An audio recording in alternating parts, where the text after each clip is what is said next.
Thank you for purchasing the Recruitment Tracker by Sheet Crafters. This is a video demo of how to use this sheet efficiently. The first tab is the Welcome tab, in which you can add your name and email address. You can also add the name of your company on the top over here. The Settings tab is there to help you set up the sheet. You can add all the departments in your company and the recruitment sources and the hiring managers and the recruiters and the hiring stages. We will pre-fill this tab with some information. You can at any time update these lists with whatever suits you and your company. Changes that you make over here will reflect in the drop downs for the new rows that you fill out in positions open and the hiring data sheets, as well as the dashboard.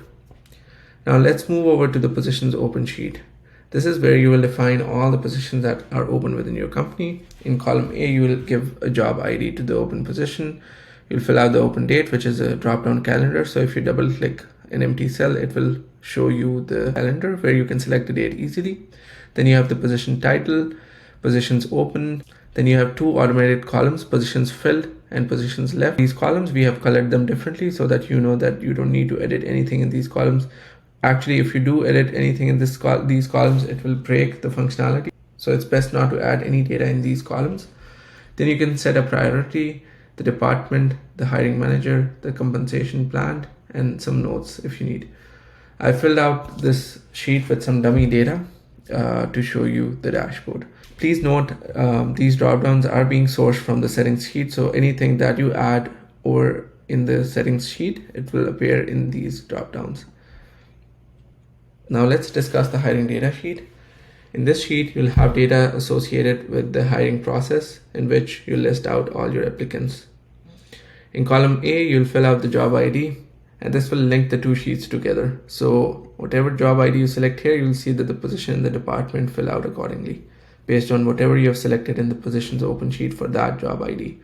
Then you'll have a column for date applied, the applicant name, the email ID of the applicant. Again, these two columns are automated, so they will fetch data from the positions open sheet to show it to you over here. Then you'll have a column to assign a recruitment source, a recruitment stage, the date you've hired the person if you have hired them, the compensation that you have offered them, the start date. In case the applicant was rejected, you can also add a date rejected.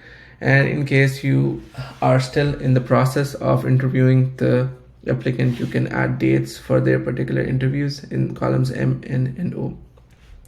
Now let's move over to the dashboard sheet. This sheet is designed to show you a summary of the recruitment tracker. On the top, you have the ability to set certain filters. You can set a start date, you can set an end date, and then all the data that you see will be within that date range.